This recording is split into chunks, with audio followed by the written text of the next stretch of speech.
Welcome to the Second Bite Podcast, where we talk with top entrepreneurs and CEOs about creating valuable companies through creative transactions. Now, let's get started with the show.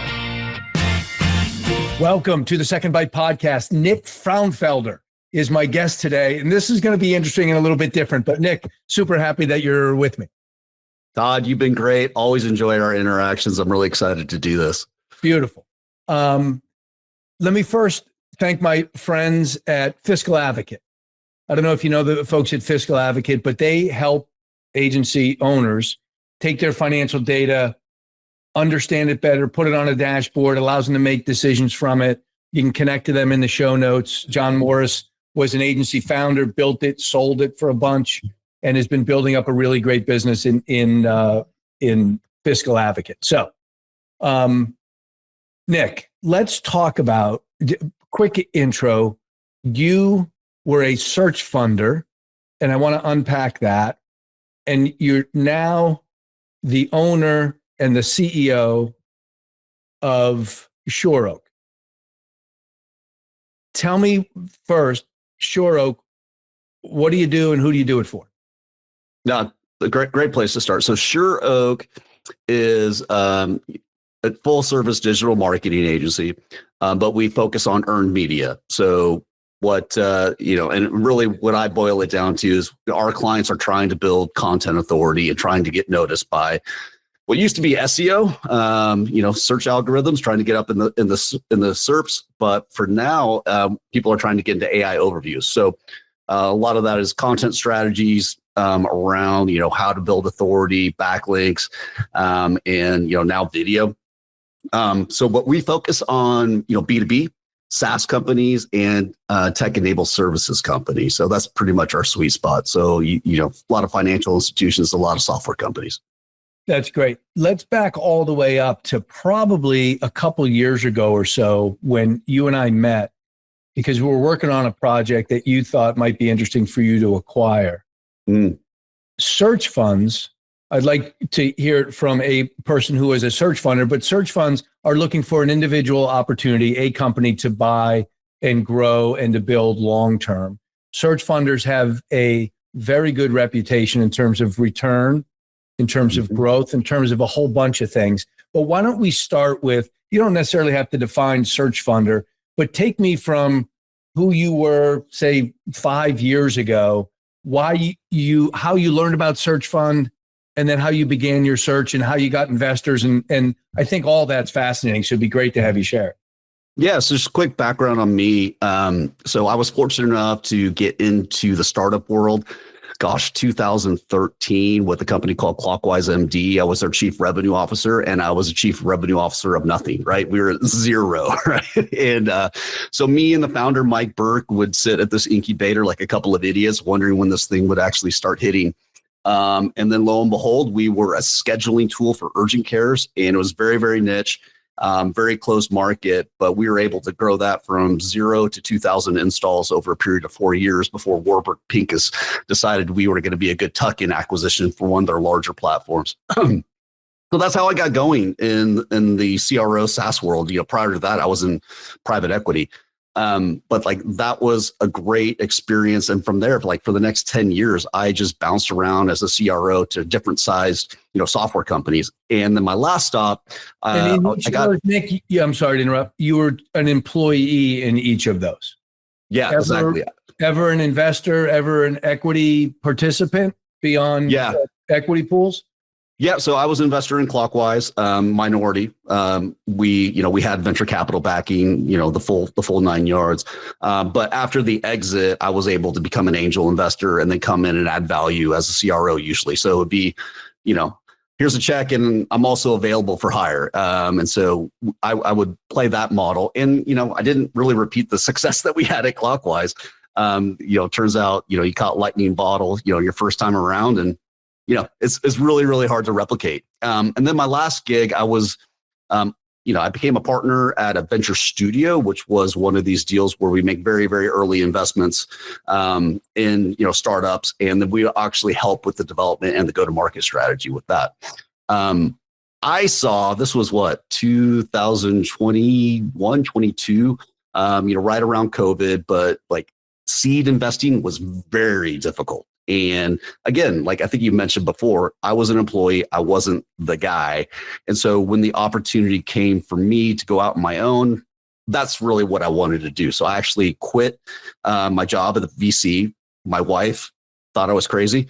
But like I figured like, hey, I've been familiar with this term of search funds. And now there's two categories of that. We could jump into that. So I had to make a decision at that point. Do I want investor, raise a search fund? People give you about $500,000, and that lasts you a year and a half. And that's your walking money. And then they get first bite at the apple if you actually find an acquisition. The other side was, hey, do I have enough capital on my own? And do I want to raise a debt round and do it on my own? So for me, it was about control. I met with a lot of the traditional search fund investors, loved them. They were great, but the returns, like you earn into a carry. The upside, I could do much larger acquisitions, but for me, I just wanted to buy something around like that, $4 to $5 million revenue range, and that's something I could purchase on my own, and that was a lot more attractive to me. So if I could double click on that for a second, because you tossed a bunch of jargon out there, which is super interesting to know. Let's go back to if you decide a traditional search fund route. So you raise money, which essentially pays you a salary, covers expenses, allows you to search, hence the name. What are the economics and the dynamics like? And then you become CEO of the business. Do you own 5 or 10% of the business, or do you own closer to 50%? How does all that shake out? Yeah, so the search fund world is very, how would I describe it? It's very boilerplate. Like the investors all expect the same deal. And so typically you might be given, you're allowed to co-invest, obviously, as a searcher, if you have the capital. Most searchers don't have a whole lot of capital to put into a deal. So I was a little different in that capacity. But then you might give a little heads up on the front end, but then once you return capital plus a 25% return, then you're able to earn equity back into the business. That part to me is highly accretive to the investors. And then I think if you invest in the search phase of it, you actually get a little better economics as an investor in the search fund itself. So you get, extra terms, and you can bring in other investors. So let's say you have 10 investors, they're all invested in your search phase. You find an acquisition, they all get to participate or pass on the deal. So each of those guys put in 50 grand. You have $500,000. You take a 120 or 50 as a salary. It pays for your flights, pays for your, all that kind of stuff. So, and now you have an opportunity to buy a business, and let's just make it up and say the purchase price of the business is $4 million. Right. How does that shake out? So you take that $4 million deal, you take the investment memorandum, and then you take it around to each of the investors and you judge their appetite. Like, do you like this deal? Yes or no? And can I just, the $4 million, you're going to put some debt on it. And then, so you're going to ask them, I'm just going to make it up and then the seller is going to take a note for $1 million. You're going to get $1.5 million of debt. So you need $1.5 million of equity. Exactly. That's exactly. You negotiated the note to the seller, and did you arrange for the $1.5 million of debt as well? I did. So now I did not go a search fund route. I didn't have. Right, I'm just saying in that example. But in that example, you're responsible for all that. Yeah, you're responsible for all that. And so in a funded search fund, right, like say with investors, you have to use their attorneys, you have to use their banks, and you have to make sure that you're checking all the boxes according to their typical structure. So when I say you have to, that is very value added as a searcher. It's like, I don't have to worry about banks. Right. Saves a ton. And so you are, so the idea, and here's the other thing that they really want in a search fund. They want all your deals. They can go through brokers, but they want a lot of prop deals. That is deals that you've sourced yourself that they're not competitive. Yeah, you hunt them down. So you go back to these 10 investors. You need $1.5 million of equity. You've got $1.5 million of debt that's been arranged, and the seller is going to take $1 million as a note. Exactly right. And then some investors say, I think this is terrible, I'm not into it. But Yep. you know the box that they're going to check, right? When you structure it on your own. Exactly. And what they're looking for and what the criteria of the business that they're willing to sign off on. So typically, do all 10 of those participate? No. I mean, it's actually pretty rare that they all participate, which is fine because then you go out to the other, like say search investors who didn't participate in your search round. They may have an appetite for that specific deal. Okay. Right. So if you went out and you were doing landscape businesses, like, well, that's not what you told me on the initial investment, but that does look like a good deal. I may not like it, but the search investor over in Boston might really like this type of deal. Right. So sometimes it just depends on investment thesis and value. And now it's competitive, right? Yeah. And while all of that's going on, you've got a seller over here that you're trying to keep balanced and negotiating with and everything else, right? Yep, exactly. And so in those circumstances, the search investors don't want you just have one LOI at a time, right? They want like 2 or 3 under LOI. Wow. Because particularly if it's a prop deal, because the seller might get cold feet. Whereas I'm working with proprietary, you found proprietary deal, right? But if I'm working through an investment bank and a brokerage like Utah, like I know that deal's for sale, and I know that seller usually, and I have an advocate on my side to help that get done. So you got to weigh the trade-offs. So you also like these search funders with investors, they have whole teams of interns, emailing constantly. And I'm sure a lot of our business owners listening to this get those emails every day. I get them now, right? I just bought the thing, right? And so you really have to have a lot of deals under contract. So the searcher is juggling a lot, trying just to get their own first acquisition and managing expectations of their search fund. Yeah. Interesting. Let me rewind for just a second. You said, and then the opportunity came up for me to get into this. Mm-hmm. That opportunity that came up, is it literally just you deciding the time in my life is right, I'm going to go do it? Yeah. So there was a mentor of mine who just encouraged me that, things I was having frustration with in terms of alignment around investment thesis, operating companies. He just told me like, if you do find an acquisition, I will be, an LP for you, but you really should do this on your own. So I had a backstop that I had somebody with some capital in addition to mine that would be a part of a deal. So I really felt like I was going into it to be successful.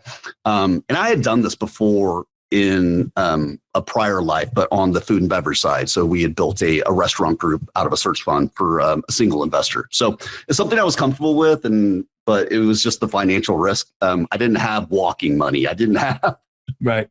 I was doing all the due diligence and paying all of that on my own.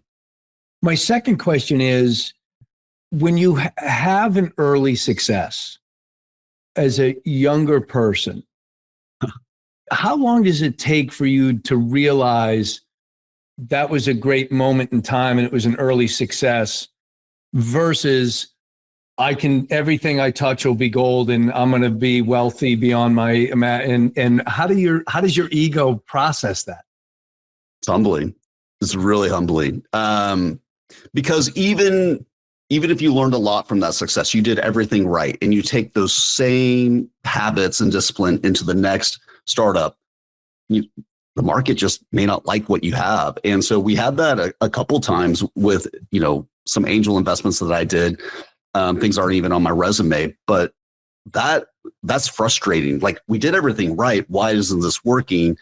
There is methodology around, search, acquisition, startups, whatever it is, around product market fit in your diligence that I think just kind of come with time. And some wisdom. What is the definition of wisdom? Smart is learning from your mistakes. Wisdom is learning from others' mistakes.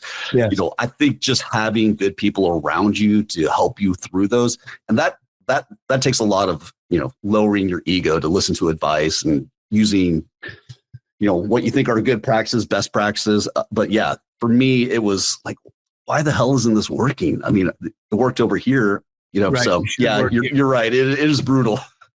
So do you carry any of that lessons learned into this? I mean, this is an operational business that in theory, you could just build 10 or 15% a year and build it over the next 20 years and have a great life and do on from that, could spike up a bunch because of who knows what. Are you open to an earlier exit, or are you kind of heads down and I'm just going to build this over the next 10 years? Yeah, for me, what has changed is, I just turned 50 this year.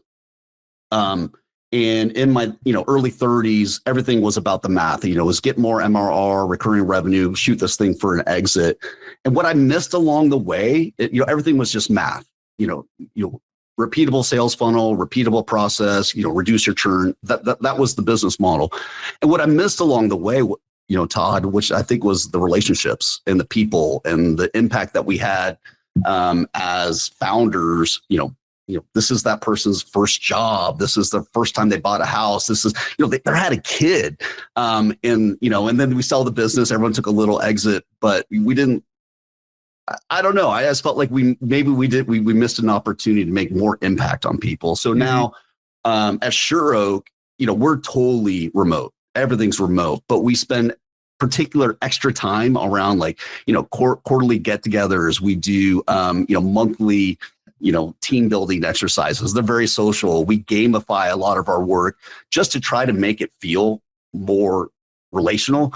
And for me, I think it's, it was like customer gets what they want or else. Now it's like, hey, we got to take care of these people, because if I take care of these people, they're going to take care of others. And so I think I've taken a much more people first rather than a math or operational approach first in this situation. And then I have people here that do a lot of the operations, but setting the culture and all that has been a lot more, that success has been a lot more palpable here than past iterations for me. Interesting. So let's go back then, get on track. So now you have decided you're not going to get the 10 guys to give you search money. You're going to fund that yourself. You're going to raise the debt yourself. You're going to go find a business and acquire it. How long was that process? And how many LOIs did you actually wind up writing? Right. So for me, my process started January 2022 or 23, excuse me. 2023. Or was it 22? I'm blanking, Todd. When did we talk? I think it was 22. Probably 22. Yeah, would be my guess. January. Yeah, because I've been here almost 2 years. And I just looked at a lot of deals, right? And so once I decided I was going to go on my own, I had talked to all the investors. It just wasn't for me. I don't think it was for them. It came down to a control issue for me, and I was able to raise SBA funding, right? So I had these are my assets. This is what I'm worth, and this is the amount of debt I can buy. So now I had a price tag. So this is what I can buy something for. You could also move more quickly, right? I could move very quick, right? I didn't have to shop multiple deals, and I only needed one LOI to work instead of 3. Right. All right. And so the process for me was deciding on the niche. And I think that's super important. So obviously we're talking digital marketing in this space. That was a great fit for me. It lacked assets and value, but it had cash flow, which I loved, right? These things are great and they have, recurring revenue. So that was perfect for me. So I had all of that discipline in place, but it came down to deal flow, right? And so for me, I worked mostly through brokerages and investment banks because I just wanted deals that were for sale. I didn't want to waste my time with sellers because there's it's like, hey, why would I part with this great asset? I don't know. If I were you, I wouldn't either. So, right. And that's a good conversation to have. So for me, I worked almost exclusively through deals that were actually available to others. The downside from that, I had a set number. This is all I could do. And I got beat out on at least over that period from January to April. I must have put out probably 17 LOIs. Wow. Yeah. Wow. Yeah. And let me ask you, as you know, this podcast is Second Bite Podcast. And a lot of the folks that do transactions do them and don't want to retire. You're specifically looking for somebody that's ready to move on, whether that's in a year or two, but somebody that's not focused on a second bite. They're focused on the beach or something else. Is that right? That's exactly right. A compelling reason to sell. Absolutely. And, and most all the deals that were, work through an advisor like yourself, there was a compelling reason. That was great. And so I didn't have to waste that time. But what was frustrating about my process is like I had a set number and it was competitive. And so, if you're doing your job right, you're going to get a higher price than me. Right. Yeah. Yeah. And so for me, it's like, well, I can't go not a penny above that number because this is what my bank requires and this is what I have. And I can't do that. So if I would lose out on deals over, $50,000, which sounds like a lot, but I mean, like, that's not, I would easily have paid that if I could have gotten it. It's 1 or 2% of the deal, right? Mm-hmm. Yeah. And so that was a frustrating part for me. And here's my advice to others is selling yourself as a buyer and what you're going to do for the company. Because like some sellers, it's all about the number. Totally get it. But for some, and this was Sure Oak, it's about what you're going to do with what the care and handling of this asset that they care for over a period of sometimes 10 years. Do they care for the asset or do they care for the people, or is it a mix? It's the people are the asset. That's exactly right. And the clients and, the relationships that were built. So for me, Tom and Kim, amazing sellers. They were partners at Sure Oak. The first thing they asked me, it wasn't like, what are you willing to pay? It was like, what are your values? I was like, well, that's a very interesting question. It's the first time anyone's ever asked me that on one of these interviews. Because typically that's what happens, right, Todd? You like the memo. Right. You talk about them. The seller wants to meet you. Who is this person? Are they real? And again, come to that meeting prepared. Have all your boilerplates, like your financial statements, everything. Like, I can buy this. I can move fast. I have the capital. There's no doubt. And there was a banker representing them. Absolutely. Okay. Absolutely. And so you come into that conversation, the banker's there, the sellers are there, and they ask me, what are your values? And I was like, well, that's easy, faith, family, fitness in that, faith, family, work, fitness in that order. And they're like, well, I've never really heard that. So they just wanted to see, like, is this a human that's going to take care of these people that, we developed over 7 years? For them, that was powerful. And then they asked me about my, my business values. I said, well, I go by a strategy called PDRs, priorities, data, and rhythm. And I'm pretty much able to figure everything out if I follow those in any solution that I go into. So they felt comfortable with me as a human being and as an operator, and that I had the cash. And then really, once we had all that kind of checked off, it was working through it. Now, my situation, I had an SBA loan, which is like a root canal for the seller to have to go through, and all the hoops that you have to do with key man clauses and the team and verifying all the statements. And it's a longer close. So I really needed Tom and Kim to stick with me, and they did. And so my relationship with them, advisor aside, we developed a really personal relationship. Tom's on my podcast too, right? We still hang out. Kim, traveled the world after the acquisition, but now she's back in the States and super, super connected. So they've been like dear friends for me. I don't think that happens that often, right, if I got to be honest, but it's been really edifying. So a lot of the times when we go through diligence, and then there, as you know, there's customer calls as part of the diligence process. Yes. And a lot of sellers are nervous about that. And the way they get over their nerves are they make a statement to the client that, hey, I'm not going anywhere. I'm still going to be here. This is bigger and better, and on from that standpoint. How concerned were you as the buyer that after Tom and Kim leave, I'm not going to be able to keep the clients because they love those guys? How'd you manage through that? I'll be really honest, clients fell out. Clients fell out. And that was painful. And, employees fell out and they took clients with them, right? We got these non-compete clauses now in California, right? Yeah. Ultimately, as I think you just need to bake it into I expected it for the most part, right? I did as much diligence as I possibly could on everybody, but you have to assume some type of miss, and you have to be, and I was afraid the bank was going to be upset with me, but the idea is just open communication with your bank and having enough margin within your purchase that you can actually get through something like that. For us, it turned out to be a positive because we were able to build the people, replace with people that fit more of our culture. Honestly, the clients I left, they were in some of these markets I felt less appealing, less value drawn to, and we were able to double down on insurance, SaaS, and really we had two strategies going into it. One was to niche down and price up. So we focused all of our sales on higher retainers because those are just as much work as the smaller retainers. And except they appreciate you more, right? They appreciate you more, right? Yeah, exactly.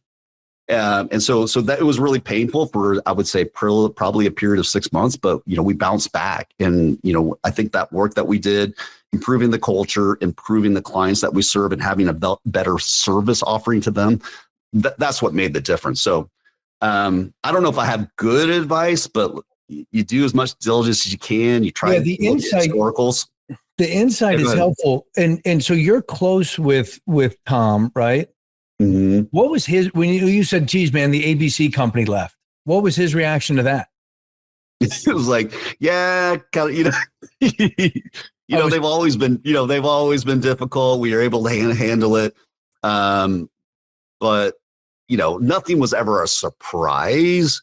They were honest through the whole thing. But it's like, yeah, we're trying. And as agencies, we have so much macro exposure to because we deal with clients. This is discretionary spend.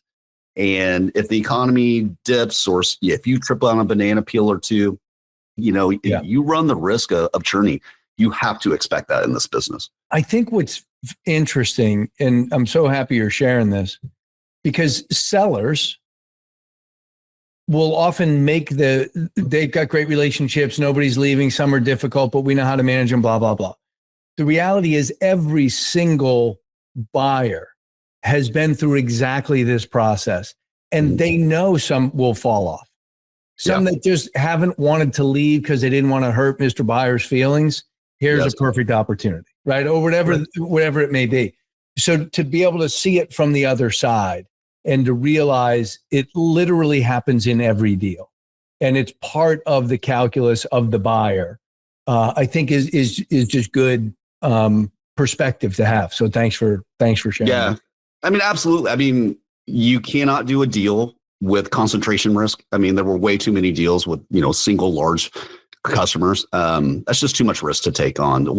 Sure Oak has 70 customers. No one represents more than 10% of revenue. So I can handle a few dips. Right. So, that's something to look at. And I don't know how many times I heard this from sellers. It's a well-oiled machine. This company is a well-oiled machine. Like, no, you're not. You're not.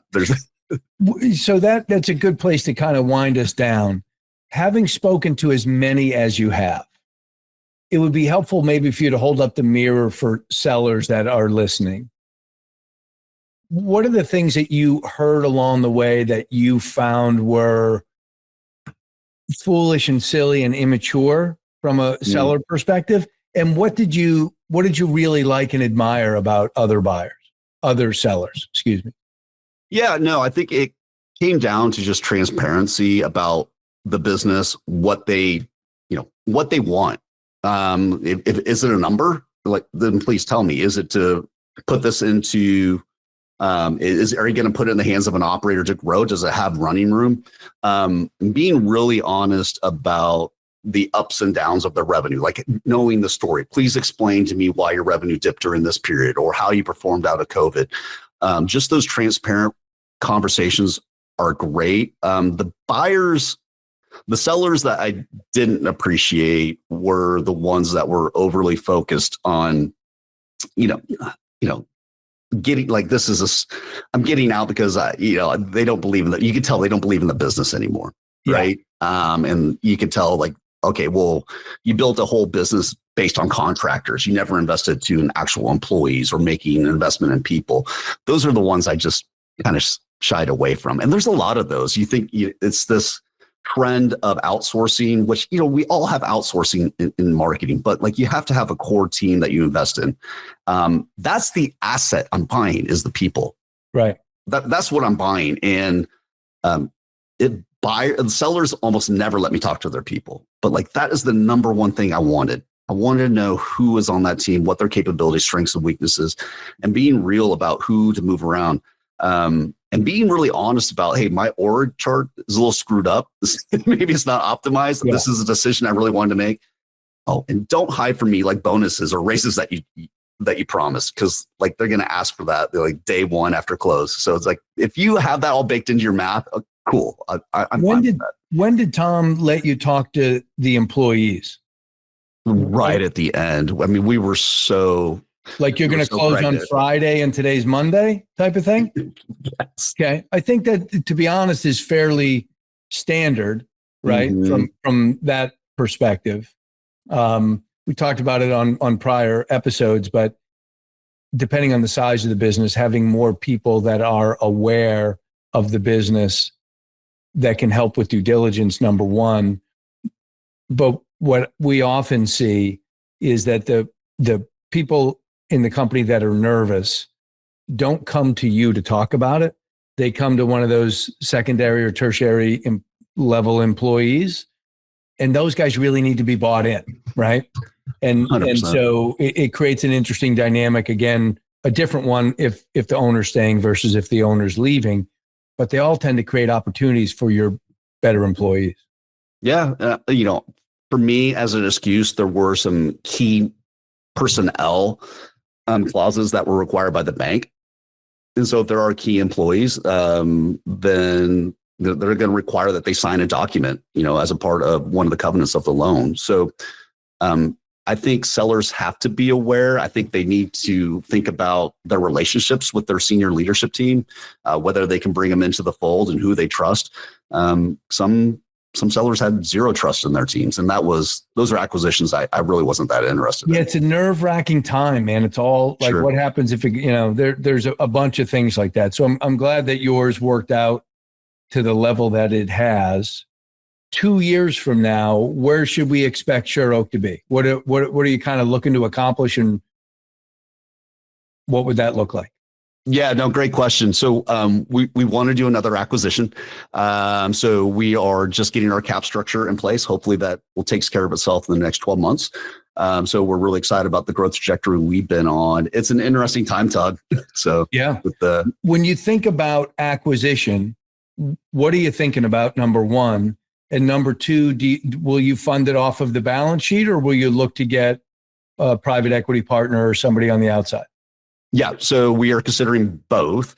I think for us, the opportunity right now is probably bring in private equity, go for something much larger, because I think there's a platform that's going to be available. Now, it just depends. AI is changing everything, right? So where I thought, hey, a PPC agency would be a great fit because that's the nearest cousin to SEO. That's not really the case anymore. They're the same on the strategy side, but now as things go into AI, a social agency or a B2B social media agency would be really good for us, because now the content, the way the models are trained, we're not just writing for Google anymore. We're writing for Reddit. We're writing for LinkedIn. We're writing on all these social channels, and digital PR is a huge part of getting mentioned in these AI overviews. So that's something that we're thinking about, in terms of, but there's others around data, around outcome-based marketing.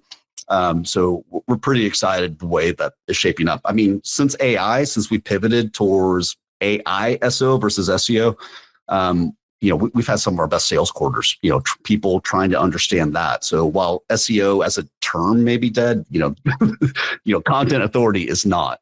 Yeah. And probably will be around for quite a while. And this was, I knew it would be, Nick, when we asked you to come on. Super helpful and insightful. I appreciate your openness. I would love to do an update in a year or two after you've done your next acquisition, and just kind of monitor the growth of Sure Oak as that continues.